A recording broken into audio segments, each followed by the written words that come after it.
Hello दोस्तों, मैं हूं आपका बिज़नेस दोस्त आशीष और आप सभी का बहुत बहुत स्वागत करता हूं आज के इस वीडियो में। दोस्तों, आज कई दिनों के बाद मैं खुद बात कर रहा हूं। पिछले 2 महीने से मैं अलग अलग इंटरव्यूज़ ले रहा था अलग अलग बिज़नेस टॉपिक्स पे ऊपर।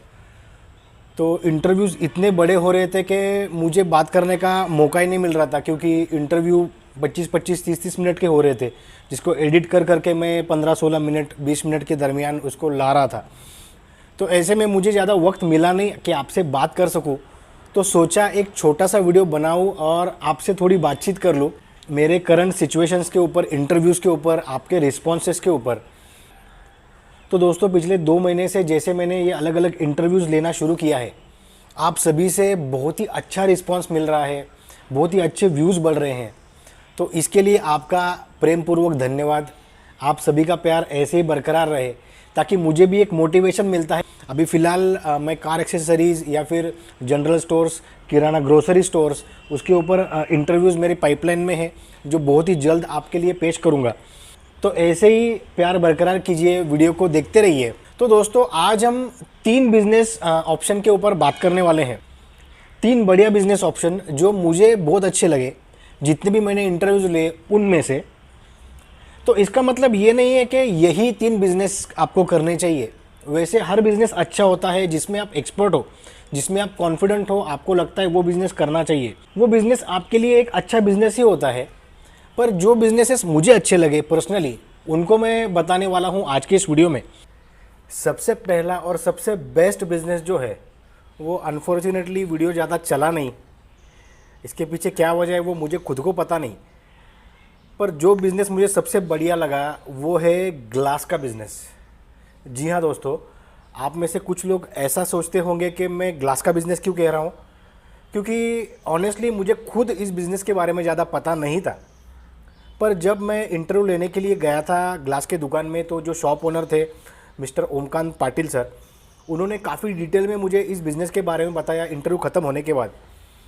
तो उसके बाद मुझे समझ में आया कि ग्लास का बिज़नेस कोई साधारण बिज़नेस नहीं है, ये पैशनेट लोगों का बिज़नेस है। ये एक ऐसा बिज़नेस है जिसमें ना कभी कंपटीशन ज़्यादा थी और ना कभी आने वाले दिनों में कंपटीशन होगी। अब ऐसा मैं क्यों कह रहा हूँ ये बाद में जानते हैं। पर ग्लास का यूज़ जो है ये दिन ब दिन बढ़ रहा है। अगर आप सिटीज़ में जाएंगे तो बड़ी बड़ी बिल्डिंगें जो होती है, नई नई कंस्ट्रक्शन जो होती है, ये पूरी की पूरी ग्लासेस में बनती है। क्योंकि रेती अवेलेबल नहीं है शहरों में, तो ग्लास का यूज़ करके उसको गेटअप भी अच्छा मिलता है, रेट भी अच्छा मिलता है। तो ग्लास का यूज़ वहाँ पे हो रहा है। उसके साथ में फर्नीचर में, इंटीरियर में आर्किटेक्ट उसका यूज़ करते हैं। उसके साथ खिड़कियों में उसका यूज़ किया जाता है, पार्टीशन को यूज़ किया जाता है, किचन में ग्लास का यूज़ किया जाता है। अलग अलग कलर्ड ग्लास आती है, फिगर ग्लास आती है, दरवाज़ों में भी ग्लास का यूज़ किया जाता है। तो सभी जगह पे ग्लास का यूज़ दिन ब दिन बढ़ रहा है। और ग्लास एक ऐसी चीज़ है जो कभी पुरानी होती नहीं है। जैसे अगर ग्लास को आप पोंछ दोगे या फिर पानी से धो दोगे तो वो नहीं बन जाती है। तो ये एक एडवांटेज मिल जाता है। और दोस्तों, ग्लास का ये जो बिज़नेस है, ये हाई रिस्क और हाई प्रॉफिट में आता है। जैसे बिज़नेस का एक फंडामेंटल रूल होता है, जिस बिज़नेस में सबसे ज़्यादा रिस्क होती है उसी में सबसे ज़्यादा प्रॉफिट होता है। ग्लास के बिज़नेस में अगर आप सिर्फ ग्लास काट के दोगे तो आपको 15 से 20% मार्जिन मिलता है। और अगर आप सर्विस दोगे, जैसे आप उसका साइज़ लेके उसको बिठा दोगे, तो उसको 30% के आसपास आपको मार्जिन मिलता है। अब दोस्तों, इस बिज़नेस में ज़्यादा कंपटीशन क्यों नहीं है ये जानते हैं। ग्लास के जो साइजेस होते हैं जो कंपनी से आते हैं वो बड़े बड़े आते हैं। जैसे 6 फीट का ग्लास होता है, 8 फीट का होता है। तो जब आपके दुकान में कोई कस्टमर आता है ग्लास लेने के लिए, तो वो उसके साइज़ के हिसाब से ग्लास काट के लेता है। तो उससे होता ये है कि जब दुकान में 50 कस्टमर आते हैं तो 50 कस्टमर उनके साइज़ के हिसाब से ग्लास काट के लेते हैं।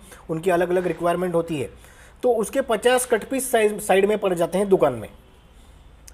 तो एक साल में ऐसे हज़ारों कट पीस दुकान में पड़े हुए रहते हैं। तो एक साल के बाद जब कोई कस्टमर आपके पास आता है ग्लास लेने के लिए, तो ये 1000-2000 पीसेस में जो साइज़ कस्टमर को चाहिए वो साइज़ अवेलेबल होती है। पर वहाँ पे आपका काम होता है कि कस्टमर को अगले 5 से 10 मिनट में जो साइज़, जो ग्लास कस्टमर को चाहिए वो आपको ढूंढ के देनी है। तो यहाँ पे आपको स्मार्ट वर्क करना पड़ता है, आपको पूरा लेबलिंग करना पड़ता है हर कट पीस के ऊपर कि उसका साइज़ क्या है, उसका थिकनेस क्या है, और उसको सिस्टमेटिक तरीके से रखना पड़ता है। या फिर वो कट पीस अगर आप कचरे में डालेंगे तो वो 2 रुपये किलो से भी आपको पैसे नहीं मिलेंगे, और वही आप कस्टमर को दोगे तो 400-500 रुपये आपको मिलेंगे। तो ऐसे आपको वेस्टेज के ऊपर ध्यान देना पड़ता है। स्मार्ट वर्क है, ये पैशनेट लोगों का बिजनेस है, इसकी वजह से इसमें ज़्यादा कंपटीशन नहीं होती है। और जो पुराने लोग हैं जो ग्लास का बिज़नेस कर रहे हैं, ये महीने में 40 लाख, 50 लाख, 70 लाख तक टर्नओवर करते हैं। तो आप सिर्फ हिसाब कीजिए कितना पैसा आप इसमें कमा सकते हैं। दोस्तों, ग्लास का इंटरव्यू लेने के पहले मैं अलग अलग कई दुकानों में गया था, लोगों से मिला था। मैंने ये नोटिस किया, 2-2, 3-3 बड़ी बड़ी फैमिलियाँ सस्टेन करते हैं, सर्वाइव करते हैं, अच्छी खासी लाइफस्टाइल जीते हैं एक ग्लास के दुकान के ऊपर। हालांकि इसमें रिस्क भी ज़्यादा है, नुकसान हो सकता है, कट सकता है, हाई रिस्क हाई प्रॉफिट है। ये पूरा बिजनेस लेबर ओरिएंटेड है, बिना लेबर का ये बिज़नेस कर ही नहीं सकते। सैलरी भी अच्छी खासी देनी पड़ती है, और इसमें इन्वेस्टमेंट भी आपको 15-17 लाख, 20 लाख रुपए के आसपास आपकी इन्वेस्टमेंट लगती है। क्योंकि अगर आपको सस्ते में माल चाहिए तो मैन्युफैक्चरर से आपको पूरी गाड़ी लेनी पड़ती है ग्लास की, जो 8-10 लाख रुपए तक जाती है। आपके पास बैकअप भी होना चाहिए। दुकान भी बड़ी लगती है, लगभग 1000-1200 स्क्वायर फुट की दुकान होनी चाहिए। पर अगर आप एक बार ये बिज़नेस स्टार्ट करें, अलग अलग इंटीरियर से, आर्किटेक्ट से, कारपेंटर से थोड़ा मार्केटिंग करेंगे, तो आप इसमें अच्छा खासा पैसा कमा सकते हैं। और इस बिज़नेस में आपको कम से कम 6 महीना 1 साल एक्सपीरियंस लेना ज़रूरी है। कोई ये साधारण बिज़नेस नहीं है, कोई ट्रेडिंग बिज़नेस नहीं है जो सिर्फ कहाँ से लेके आपको कस्टमर को देना है, सर्विस देनी पड़ती है। तो दोस्तों, ये एक मुझे अच्छा बिज़नेस लगा। हालांकि सभी बिज़नेस अच्छे होते हैं, जिस बिज़नेस में आप एक्सपर्ट हो, जिसके बारे में आपको पता है, जो आपको लगता है आपको करना चाहिए, आप कॉन्फिडेंट हो, आपको वही बिज़नेस करना चाहिए। ऐसा नहीं सिर्फ ग्लास का बिज़नेस कीजिए। पर ये मुझे अच्छा लगा, और मेरा इंटरव्यू भी ज़्यादा चला नहीं। इतना अच्छा बिज़नेस आइडिया होने के बाद लोग इसको क्यों नहीं देख रहे हैं, इसीलिए मुझे ये बताने की नौबत आ रही है। दूसरा बिज़नेस है फास्ट फूड का बिज़नेस। दोस्तों, अब फास्ट फूड का बिज़नेस क्यों चुना, इसके पीछे वजह क्या है, किन लोगों के लिए बिज़नेस करना है, इसके ऊपर बात करते हैं। सबसे पहले, फास्ट फूड का बिज़नेस एक ऐसा बिज़नेस है जिसमें आपको आपके सब खर्चे जाके 30% के आसपास प्रॉफिट मिलता है। अगर आप सही रेट में माल बेच रहे हो, सस्ता नहीं बेच रहे हो, अगर आप जो मार्केट रेट है उसमें अगर आप माल बेच रहे हो, तो लगभग 30% के आसपास आपको प्रॉफिट मिलता है। अच्छा, फास्ट फूड के बिज़नेस में ज़्यादा इन्वेस्टमेंट लगती नहीं है। आप 1 लाख रुपए से भी ये बिज़नेस स्टार्ट कर सकते हो। 1 से 5-6 लाख में ये बिज़नेस पूरा का पूरा सेट हो जाता है। और इस बिज़नेस की खासियत ऐसी है कि अगर आपकी टेस्ट अच्छी है, अगर आपकी रेसिपी अच्छी है, आप अच्छा सर्विस देते हो आपके कस्टमर को, तो जो इन्वेस्टमेंट आप इस बिज़नेस में करते हो, वो पूरी की पूरी इन्वेस्टमेंट निकल जाती है 3 से 6 महीने के अंदर। तो बहुत जल्दी आप प्रॉफिट में आते हो। हालांकि ये बिज़नेस करना भी कोई आसान काम नहीं है। आपको आपके लेबर को मैनेज करना पड़ता है, आपको अच्छी सर्विस देनी पड़ती है आपके कस्टमर को। कंपटीशन में आपके पास अच्छी टेस्ट होनी चाहिए हर रोज़। ऐसा नहीं आपने सिर्फ एक दिन टेस्ट दी, जब कस्टमर आपके पास आता है पहले दिन या फिर 1 महीने के बाद या फिर 1 साल के बाद, वही टेस्ट वही क्वालिटी आपको मेंटेन करनी पड़ती है। तो ये इस बिज़नेस में आपको ख्याल रखना पड़ता है।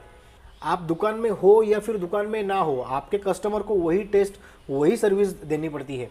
तो आपको आपके स्टाफ को, लेबर को मैनेज करना पड़ता है।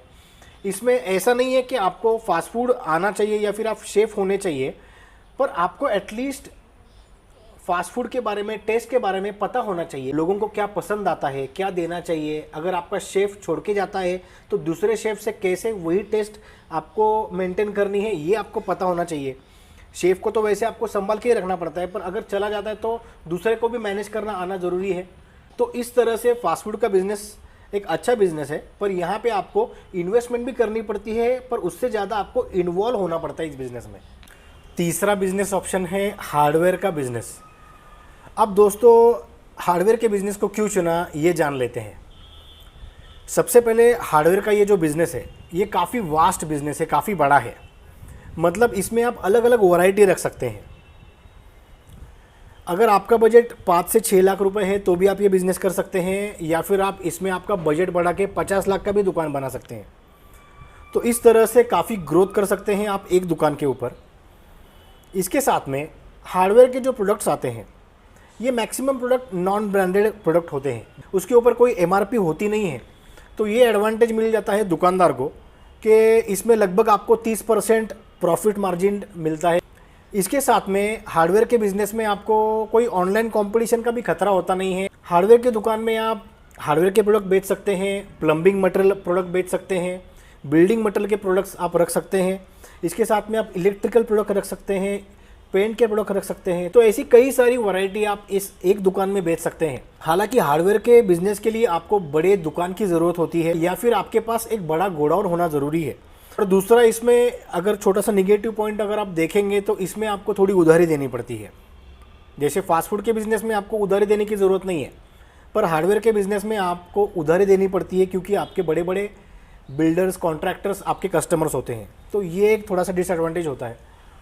पर अगर आप इसमें जैसे कोई फ्लैट का काम चालू है, कोई प्लम्बर से आपके कॉन्टैक्ट्स होते हैं, बड़े बड़े ऑर्डर्स आपको मिलते हैं, तो ये एक बड़ा एडवांटेज भी मिलता है। तो ओवरऑल अगर आप कहेंगे तो हार्डवेयर का बिज़नेस भी एक अच्छा बिज़नेस है, पर आप उसी बिज़नेस को कीजिए वो जिस बिज़नेस में आपको इंटरेस्ट है, आपको लगता है, आप उसके बारे में कॉन्फिडेंट हो, आप अच्छे से कर सकते हैं, सफल हो सकते हैं, जिसका आपको नॉलेज है।